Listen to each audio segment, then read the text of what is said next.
오늘도 우리 하나님께서 새 날을 주셨고 또 새로운 한 주가 또 이미 시작되었습니다. 이 한 주도 예수 그리스도와 동행하면서 하나님께서 이루실 놀라운 기도의 응답과 주님의 뜻을 또 이루시기를 예수님의 이름으로 축원합니다. 오늘 말씀은 시편 23편과 24편인데요. 23편, 24편 말씀 모두가 다윗의 기도입니다. 23편은 특별히 우리가 너무나 잘 알고 있는 다윗이 하나님을 목자로 고백하고 자신의 삶을 돌아보면서 부족함이 없었던 인생이었구나 라고 하나님께 감사하는 그러한 시이고요. 이 시는 그 다윗이 인생 말년에 하나님께 지었던 찬양입니다. 자신의 전체 인생을 쭉 보니까 어렸을 때부터 시작을 해서 어른에 이르기까지, 그리고 왕이 되어서 이제 자신의 인생을 돌아볼 때 하나님께서 나의 목자였구나, 하나님은 나의 목자이시고 또 하나님이 나의 목자가 되었기 때문에 내게 부족함이 없었다. 다윗의 삶에서 왜 부족한 것이 없었겠습니까? 그런데 그 부족한 가운데서 있었지만, 그런데 알고 봤더니 그 모든 것이 하나님의 충만함으로 채우기 위한 하나의 과정이었던 것이고, 그 부족함이 없었던 그런 삶을 돌아보면서 자기 인생 전체에 관하여서 하나님께 감사하는 시고요. 오늘 또한 24편 이 찬양시는 이제 다윗이 예루살렘에다가 하나님의 언약궤를 옮겨 놓으면서 언약궤가 들어오는 이 모습 속에 하나님께 너무 감사해서 나 같은 것이 하나님의 언약궤를 예루살렘에 안치할 수 있구나라고 하는 그 은혜에 감사하여서 하나님께 감사하는 시이면서, 동시에 시편 24편은 예수 그리스도께서 앞으로 예루살렘에 들어오실 때 모든 백성들이 호산나 다윗의 자손이요 하면서 예수님을 환영했던 그것을 예표하는, 예수님께서 입성하시는, 예루살렘 성전에 입성하시는 그런 것들을 예표하는 그런 찬양입니다. 시편을 보면은 다윗의 인생을 통해서 예수 그리스도께서 앞으로 어떤 일을 하실 것인가, 주님은 누구이신가 라고 하는 어떤 이런 것들을 많이 기록되어 있는데요. 우리가 지난주에는 시편 20편 또 이렇게 같이 말씀을 나눴지만은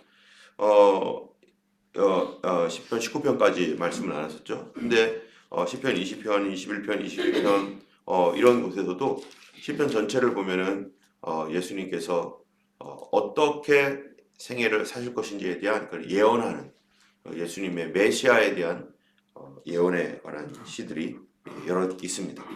특별히 시편 22편 말씀은 그 예수님의 고난 그리고 부활을 의미하는 그런 내용들로 차 있는데요. 시편 22편의 1절에 보면은 내 하나님이여, 내 하나님이여, 어찌하여 나를 버리셨나이까. 여러분, 예수님께서 십자가에 달렸을 때 엘리 엘리 라바 사박다니, 나의 하나님, 나의 하나님, 어찌하여 나를 버리셨나이까. 이 기도문과 똑같습니다.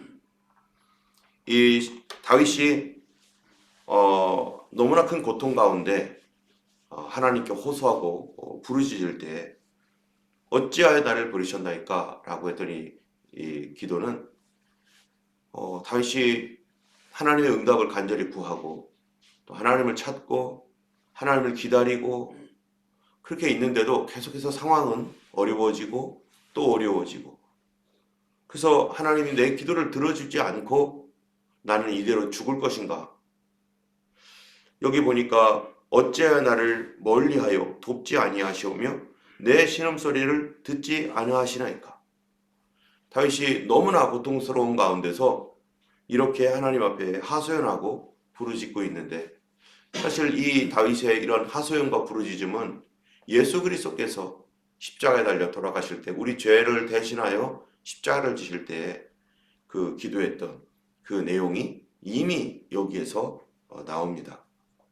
특별히 시편 22편에서는요 예수님의 순환, 예수님께서 고난 받으신 그 고난에 관하여 12절부터 18절까지 또 이렇게 말씀하고 있는데, 그 내용은 이런 것입니다. 많은 황소가 나를 에워싸며 바산의 힘센 소들이 나를 둘러쌌으며 내게 그 입을 벌림이 찢으며 부르짖는 사자 같으니이다. 나는 물같이 쏟아졌으며 내 모든 뼈는 어그러졌으며 내 마음은 밀랍 같아서 내 속에서 녹았으며 내 힘이 말라 질그릇 조각 같고 내 혀가 입천장에 붙었나이다. 주께서 또 나를 죽음의 진토 속에 두셨나이다. 개들이 나를 에워쌌으며 악한 무리가 나를 둘러싸 내 수족을 찔렀나이다.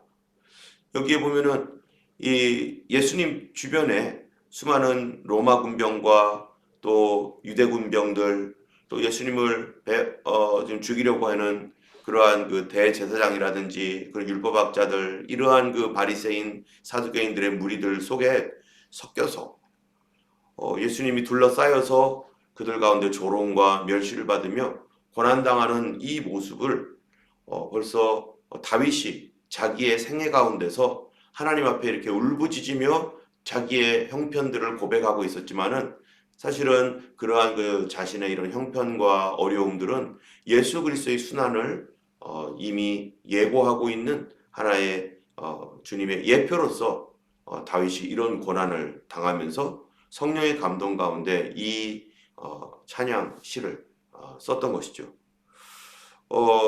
특별히 여기에 있는 이 말씀에서 내 수족을 찔렀나이다.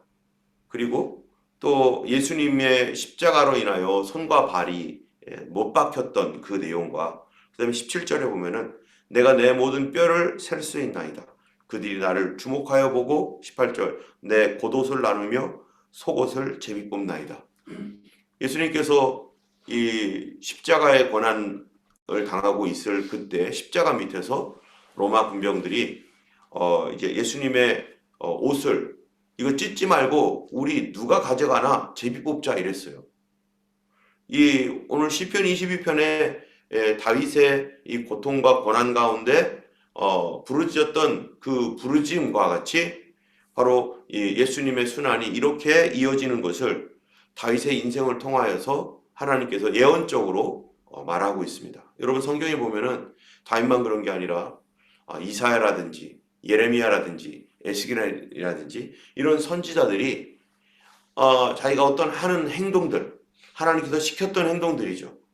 너는 행구를 가져다가 그를 예루살렘 성벽으로 가서 예루살렘 성벽을 이렇게 긁어가지고 구멍을 내고 뭐 이런 그 메시지들. 너는 오른쪽으로 며칠을 놓고 왼쪽으로 며칠을 놓고 너는 사람 똥으로 불을 살라서 그것으로 밥을 해 먹어라, 막 그런 말씀들을 막 할 때 주님 사람 똥 싫어요 막 이러면서 다른 똥 해주세요 막 이렇게 하면서 그렇게 막 하나님 앞에 또 얘기도 했지만, 그런 모든 현실들, 머리를 깎아서 털럭을 날리고 뭐 이랬던 이런 그들의 행동들이 사실 무엇에 관한 거였냐면은 앞으로 이스라엘 백성들에게 닥칠 여러 가지 재앙과 환란을 미리 예고하는 하나님의 예표로서, 그들이 너희가 이렇게 될 거니까 너네들 제발 정신 차리고 회개하고 돌아오라 라고 하는 이 선지자들의 고난과 고통을 보면서 그들이 회개하도록 하나님께 호소하고 하나님께서 그들에게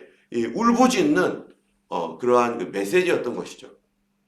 때문에 이 선지자들의 행동은 하나님의 예표적인 메시지였던 것처럼 다윗의 이러한 이 순환, 다윗의 고난은, 다윗은 그 당시에는 자기가 예수님을 예표하는 어떤 그런 삶을 살 거라는 것을 아무도 상상하지 않고 있습니다. 특별히 다윗의 인생이 다 끝나지도 않은 상태였기 때문에 다윗은 자기가 그렇게 하려는 거는 뭐 눈꼽만큼도 생각도 안 하는 거죠. 그런데 알고 봤더니 다윗의 기도와 다윗의 행동들이 이제 신약 성경을 통해서 예수님 안에서 이루어져 나가는 거예요. 다윗이 기도했던 그 기도를 그대로 예수님이 엘리 엘리 라바 사박다니 어찌하여 나를 버리시나이까.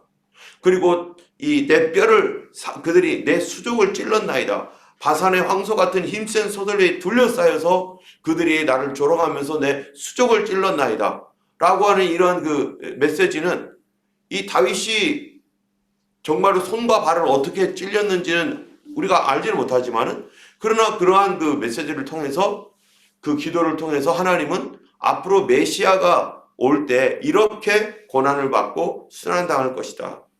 또 겉옷과 속옷을 나누는 것에 대하여, 그 이외에도 다윗의 이러한 그 기도와 간구 안에 예수님의 모습이 계속 녹아들어가 있고 그의 일을 성취해 나가시는 예수님이 그 하나씩 하나씩 성경에 이루어진 대로 그렇게 이루어 나가시는 것이죠.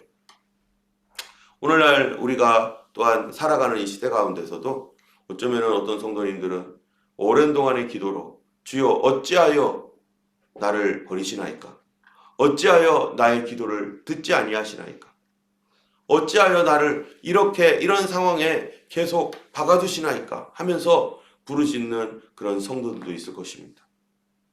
또 어떤 성도들은 이러한 상황에서 이제 빠져나와서 할렐루야 하나님을 찬양합니다. 하나님 영광 받으시옵소서 하면서 하나님을 높이며 마치 죽음의 언덕을 넘어서 부활의 그 새 아침을 맞듯이 그렇게 그러한 그 죽음의 골짜기와 같은 그러한 것들을 다 극복하고 승리한 사람들도 있을 것입니다. 예수님께서 나를 따라오려거든 자기 십자가를 지고 나를 좇을 것이니라. 또 하나님 나라에 가기까지 사도 바울이 고백한 것처럼 많은 환난도 겪을 것이다. 또 우리가 예수님을 따르는 그리스도의 제자로서 우리도 예수 그리스도의 어디에 동참하라는 거예요? 고난에 동참하라. 우리의 이 삶이 이제는 다윗에게는 미래였었죠. 예수님의 고난에 동참하는 것이 다윗에게는 미래였고, 또 에스겔이라든지 또 이사야, 예레미야 이런 하나님의 사람들, 또 엘리야, 또 에스더 이런 모든 하나님의 사람들이 그들이 살면서 이 고난을 당하고 어려움을 극복하고 또 부활과 같은 영광을 얻게 되고 이랬던 모든 것들이 사실 예수님 안에서 누구와 동참한 거였었어요? 미래의 예수님의 그런 모든 행적들과 예수님의 부활과 예수님의 그 승리에 또 고난에 함께 동참했던 주님의 동지가 되는 것처럼 우리 오늘 현재를 살아가고 있는 우리에게는 예수님은 과거의 뿐이었던 거죠. 과거. 물론 성령으로 지금도 함께 하시지만 예수님의 이 고난 사건, 예수님의 이 땅 지상에서 예수님께서 움직이고 있었던 그러한 사건들의 마태마가 누가 요한복음에 기록되어 있는데, 그러한 예수님의 사건들을 우리가 지금 바라보면서 어떤 분들은 예수님의 승리에 동참하는 사람, 어떤 사람들은 예수님의 고난에 동참하는 사람, 예수님의 진리 안에서 그러한 삶을 살아가고 있는데, 우리도 예수님의 이 모든 삶에 함께 동참하며 걸어가고 있는 것입니다. 때문에 히브리서에서는요, 뭐라고 말합니까? 그는 우리의 연약함을 어떻게 했다고요? 체휼했다. 그리고 그가 먼저 고난을 받았기 때문에 고난받는 자들을 어떻게 한다고요? 능히 도우신다. 그리고 고난받는 그 사람들의 마음과 괴로움과 고통, 이거를 예수님이 능히 알고 계시고 그들에게 예수님께서 위로의 말씀을 해줄 수 있는 자격이 예수님께 있는 것이죠. 예수님은 누가 되었기 때문입니까? 예수님 바로 연약한 우리와 같은 사람이 되셨기 때문입니다. 사람이 되지 않은 상태에서 하나님께서 사람의 심정을 어떻게 알겠어요? 읽을 수는 있겠죠. 그러나 사람이 직접 내가 사람이 되지 않았는데 내가 그 마음을 어떻게 알겠어요? 그런데 예수님은 이 땅에 오셔서 본인이 직접 사람이 되어서 사람의 삶을 살고 그런 사람들 사이 속에서 그 사람들을 다 체휼하면서 그의 연약함과 어려움들을 직접 예수님이 다 고통을 받아가면서 그 삶을 직접 경험했습니다. 어제 저녁에는 잠깐 세계 선교사님들의 어떤 모임들이 있어가지고 거기에 잠깐 저도 참여를 했었는데, 캄보디아, 말레이시아, 인도네시아, 러시아 뭐 이런 많은 곳에서 선교사님들이 사역을 하고 거기서 애를 쓰면서 하나님 앞에 부르짖고 있는 건 기도 모임이 있었었는데요. 그분들이 이 한국 땅에서 멀리서 한국 땅에서 그 땅을 사역하는 게 아니라 어디까지 가는 거예요? 캄보디아까지 가가지고 그 캄보디아 사람들과 함께 캄보디아 음식 먹고 또 말레이시아 사람들은 말레이시아에 직접 가가지고 무슬림들 속에서 그 핍박받는 그들과 함께 있으면서 거기서 그들의 보호자가 되어주거나, 또 방글라데시라든지 이런 나라에서 직접 그들 현장에서 함께 사역하고 함께 울고 웃고 하면서 교회를 세워나가는 그러한 그 많은 선교사님들, 그들이 멀리서 팔짱 끼고 거기 어렵겠구나, 거기 돈 보내줘야지, 이렇게 하는 게 아니라 그들이 직접 그곳으로 가가지고 거기에서 그들과 희노애락을 같이 하면서 살아가는 것. 예수님께서 이 하나님 나라에서 멀리서 그냥 팔짱 끼고 보시는 하나님이 아니라 이 땅에 오셔서, 유대 땅에 오셔서 그리스도께서 그들과 함께 살고. 여러분, 이스라엘 사람 얼마나 지독한 사람입니까? 제가 볼 때는 이스라엘 사람들이 가장 악독한 사람일 수도 있어요. 그런데 그러한 무리들 속에서 예수님께서 그들과 함께 어울리며 그러한 그 하나님으로서 인간이 되셔서 그렇게 살아왔음으로 말미암아서 예수님은 우리들의 모범이 되셨고 우리의 죄짐을 짊어지신 그런 구세주가 되셨는데, 그 구세주는 어떻게 된 거라고요?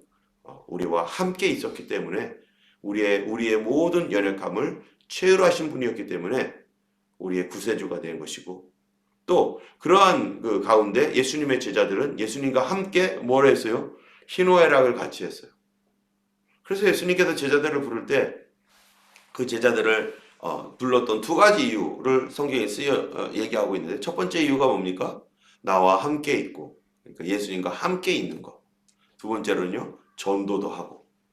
그래서 예수님과 함께 있으면서 희노애락을 같이 누리고, 또 함께 전도하면서 하나님 나라를 위해서, 확장을 위해서 사역했던 것이죠. 우리의 삶에 있어서도 우리 주님께, 우리가 주님의 고난과 주님의 승리에 동참하는 성도들은 바로 예수 그리스도의 제자들처럼 그렇게 주님과 함께 하기 때문에 그게 뭐가 되는 거예요? 하나가 되는 거예요. 우리가 어려울 때, 힘들 때, 여러분, 우리가 우리 교회라고 하잖아요. 우리 교회. 또 우리 가정. 우리라고 할 때는 거기에는 내가 속한 거죠. 그래서 우리가 어느 그 단체나 어떠한 그 조직 이런 데 갈 때 어떤 분들은 그렇게 하는 분들이 있어요. 거기에 오랫도록 좀 몇 년간 이렇게 몸담고 있어도 그 우리라는 말을 안 사용하시는 분들도 있어요. 우리라고 하는 말을 사용하지 않은 경우에는 어떤 의미입니까? 나는 거기에서 조금 멀어져 있습니다. 나는 거기에 동참되는 거 아니고요. 나는 좀 줄만 연결되어 있지 좀 떨어져 있습니다라는 뜻이죠. 근데 우리라고 어느 날부터 할 때는 그거 뭡니까? 나는 이 안에 있습니다. 이 안에 수속되어 있습니다. 여러분, 예수님을 나의 예수님, 우리의 예수님이라고 말하는 사람이 있는가 하면, 어떤 사람들은 예수님을 나의 예수님이라고까지는 아직까지는 아니에요. 우리 예수님이라고 하기까지는 아직은 아닌 분들이 있어요. 그렇다면은 나 스스로 내 양심이 예수님과 어떠한 관계가 있다는 것을 내가 말하는 겁니까? 아직은 내가 예수님과 좀 떨어져 있다. 예수님과 좀 멀다. 우리라고 할 때는 공동체가 됐다는 거거든요. 그분과 하나가 되었다는 거거든요. 그런데 언제 우리는 우리라는 말을 사용할 수 있는가? 그건요, 함께 고난을 당해볼 때. 그래서 뭐를 공유하게 돼요? 어려움을 공유합니다. 함께 기뻐할 때. 고난과 기쁨을 함께 공유할 때에서야 우리라는 말이 나오는 거예요. 고난과 기쁨을 함께 경험하지 않고 그들과 삶을 나누어 보지 않은 상태에서는 우리라는 말이 나올 수가 없죠. 우리가 예수 그리스도를 나의 하나님, 우리의 구세주라고 말할 때 나는 어떠한 사람인가? 나는 바로 예수님의 어디에 동참되어 있었던 사람이라는 거예요. 예수님의 고난과 기쁨, 예수님의 순환과 부활, 거기에 나도 함께 그 예수님처럼 그럼 이 주여 어찌하여 나를 버리셨나이까? 어찌하여 주님 나를 돌보지 아니하고 어찌하여 응답하지 아니하시나이까? 하면서 하나님께 막 부르짖으며 나를 이곳에서 살려달라고, 나는 하나님 뜻대로 그래도 살겠노라고, 나는 죽어도 이 길을 가겠노라고 막 이렇게 기도할 때 하나님께서 이곳에서 정말 그 기도에 응답하셔서 나를 부활하듯이 이제는 전혀 다른 곳으로 한순간에 하나님께서 바꿔놓으셨을 때 거기서 포기하지 않고 기도를 쉬지 않고 하나님께 기도한 그 기도에 응답을 받았을 때 그때 우리는 누구와 함께 있는 거였어요? 예수님의 고난에 동참했고 예수님의 부활에 동참한 정말로 그러한 주님과 하나됨. 그래서 하나님 나라 갔었을 때는 우리가 뭐를 함께 공유하고 있는 겁니까? 우리의 추억을 공유하게 될 겁니다. 누구랑 같이 있었던 추억이요? 바로 예수님과 함께 했었던 추억이죠. 여러분 오늘날 그거를 우리는 간증이라고 하잖아요. 그래서 우리가 간증은 아무 데나 하는 게 아니잖아요. 간증은 내가 정말로 어려움 가운데서 하나님의 은혜와 능력으로 정말로 내가 고침받고 건짐받고 새로워졌고 그랬을 때 그러한 것들이 함께 어우러져서 간증이 되는데 거기에 내 얘기만 있습니까? 내 자랑이 있습니까? 그게 아니죠. 거기에 예수님이 아니셨으면 한때는 하나님이 나와의 이 삶에 동참해 주셨고 나도 예수님의 그 하나님의 일에 함께 동참하면서 주님의 일 때문에 하나님의 교회를 세우고 성도를 세우고 또 우리 이 자녀들에게 복음을 전하고 이 땅에 하나님 나라를 위하여 애쓰고 함께 사역했던 그런 것들이 주님 기억에 어떤 겁니까? 그래, 네가 나를 위해서 그랬었잖아. 내가 그때 너를 도와주었고 맞습니다. 주님 그때 제가 얼마나 부르짖고 기도했습니까? 제가 얼마나 어려움 속에서도 내가 믿음을 잃지 않기 위해서 하나님을 의지하고 살아갔습니다 라고 하는 이러한 공통의 뭐예요? 기억들. 그런 그 삶의 기억이 있을 때 내가 누가 되는 거예요? 주님 안에 있는 하나님 나라의 백성으로서의 예수님께서 말할 때 우리 그랬잖아. 그렇게 말하는 거죠. 나도 우리라고 하겠지만 예수님께서도 우리와 함께 그래서 성경에 보면요. 우리라는 말과 너희라는 말이 따로 나와요. 요한복음에 보면. 우리는 할 때 예수님이 우리라고 할 때는 너는 나의 것이다. 너희는 할 때는요. 너희라고 할 때 벌써 나와 너는 다르다. 우리 시편 24편에 보면은 여기에 예수님 언약궤가 예루살렘에 안치될 때 막 다윗이 막 기뻐가지고 막 찬양하면서 막 즐거워하며 그렇게 하는 그런 모습 그리고 문들아 들릴지어다 영원한 문들아 들릴지어다 하면서 하나님을 막 찬양하는 이런 모습이 나옵니다. 이러한 모습 속에서도 바로 우리가 고난만 함께하는 게 아니라 모두 같이 있는 거예요. 기쁨과 승리, 부활의 영광 그런 것도 우리가 이 땅에서 예수님께서 아마 분명히 그런 얘기를 하실 거예요. 그때 우리 함께 기뻐했잖아. 그때 우리 함께 즐거워하면서 승리를 함께 누렸다.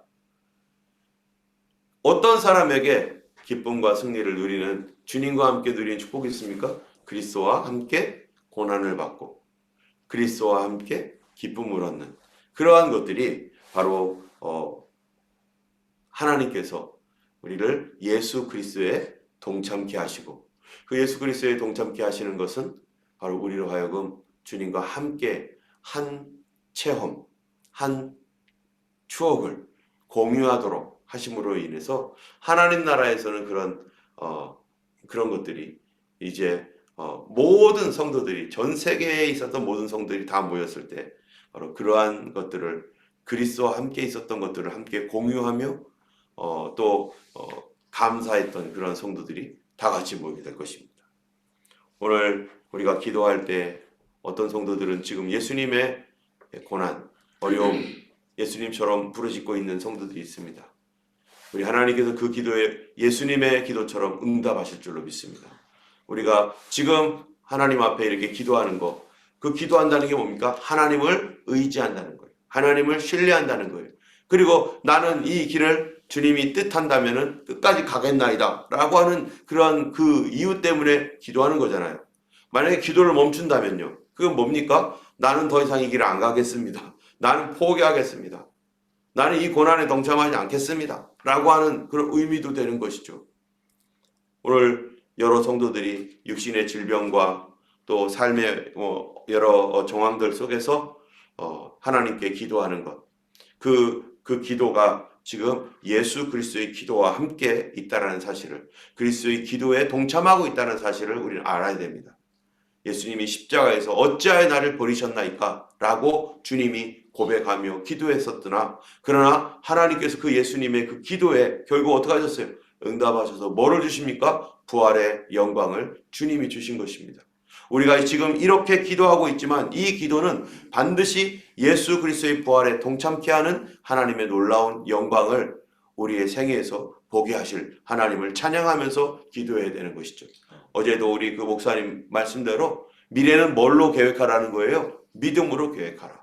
예수 그리스도께서 어려운 가운데서 결국 승리하신 예수님, 주님이 우리에게 원하시는 게 뭡니까? 패배하여 끝나는 게 아니라 승리하여 이기는 것을 주님이 기뻐하시고 반드시 승리로 가게 되도록 하나님이 지금도 일하고 역사하시는 것입니다. 우리 앞에 잠시 잠깐에 있는 어떠한 것들이 올라갔다 내려갔다 하지만 그것 때문에 마음 상하거나 그것 때문에 절망할 것이 아니라 바로 주님이 결국에는 성도들의 기도가 응답될 것이고 성도들의 간구에 주님이 역사하실 것이고 성도들이 기도를 멈추지 않는 한 가장 기도하기 어려울 때에도 하나님을 신뢰하고 기도할 때 우리는 뭐를 보게 되느냐? 바로 기도의 부활을 만나게 될 줄로 믿습니다. 그럴 때 우리는 여호와가 목자시다. 나는 아무것도 부족한 게 없었어. 왜? 내가 부족할 때마다 하나님이 채워주셨는데 심지어 사망의 음침한 골짜기를 다닐 때에도 해를 두려워하지 않을 것은 주께서 그때도 나와 함께 하셨고 주께서 그때도 나를 다 인도해 주셔서 나를 보호하시고 지켜주셨고 나는 그때는 정말로 아무것도 없는 건 줄 알았는데 그때 하나님이 계셔서 나와 함께 하셨고 이제 문들아 머리를 들어라. 들릴지어다 영원한 문들아 영광의 왕이 들어가시리로다. 내가 그 영광의 왕과 함께 바로 승리하여 하나님의 그 영광에 동참할 것이다 라는 것이 바로 성경의 메시지이고 하나님께서 우리에게 주신 약속인 것입니다. 우리는 믿음의 약속을 오늘도 붙들고 우리 하나님 앞에 믿음으로 기도하시는 하루 되기를 우리 예수님의 이름으로 간절히 축원합니다. 기도하겠습니다. 거룩하신 하나님 아버지 감사합니다. 오늘도 예수님의 귀하신 은혜를 인하여 감사합니다. 우리의 걸어가는 이 모든 걸음걸음마다 아버지 하나님 예수님과 동참하고 동행하는 걸음이 되게 하실 줄로 믿습니다. 아버지 하나님 주께서 우리를 참으로 푸른 풀밭에도 인도하시고 또 쉴만한 물가로도 인도하시고 사망의 음침한 골짜기로도 인도하실 때 아버지 하나님이여 주님이 함께 가시면 아버지 하나님 모든 것에서 승리할 줄 믿사오니 주님 우리의 모든 삶 가운데서 아버지 하나님 주님이 먼저 앞서 행하여 주시고 예수님의 그 고난에 동참하며 또한 하나님 주님의 그 승리와 부활의 영광에 하나님 기쁨을 또한 깊이 누리며 맛보는 우리들 되게 하실 줄로 믿습니다. 성도들의 간구 포기하지 않고 주님 앞에 구하는 그 기도 응답하여 주시옵소서. 아버지 하나님이여 버림받은 것 같은 절망적인 속에서도 예수님께서 십자가 위에 부르짖음으로 승리하셨던 것처럼 아버지 하나님 이 기도가 반드시 승리와 감사와 기쁨의 기도로 바뀌어질 줄로 믿습니다. 큰 일이든 작은 일이든 우리 주님 앞에 기도함으로 하나님의 간섭하심과 하나님의 도우심 안에서 아버지 하나님 우리가 주님 안에 승리하는 저희들 되게 하여 주시고 이번 한 주간 동안 예수님 안에서 예수님과 함께 걸어가며 예수님처럼 기도하며 예수님처럼 하나님 말할 수 있는 예수님의 믿음을 모두에게 허락하여 주시고 더하여 주시옵소서. 감사드립니다. 오늘 또한 하늘 한국으로 또 이렇게 부모님을 만나러 가는 우리 이슬기 성도님 가운데 하나님이 함께 하셔서 그 모든 과정 가운데 참으로 하나님의 승리와 예수 그리스도의 그 은혜와 기쁨이 항상 충만케 되도록 하나님 인도하여 주시옵시고 아버지 하나님의 나라와 영광을 위해서 하나님이여 참으로 귀하게 쓰임받는 딸이 되도록 하나님 또한 도와주옵소서. 하나님 우리 가운데 육신의 연약한 성도들에게도 기쁨 충만, 성령 충만, 은혜 충만 주셔서 성령의 불을 부어주심으로 이 시간이 성령의 역사를 경험하고 성령의 그 은혜를 받는 놀라운 시간 되게 하실 줄로 믿고 감사드리며 우리 주 예수님 이름으로 기도드렸습니다. 아멘. 우리 함께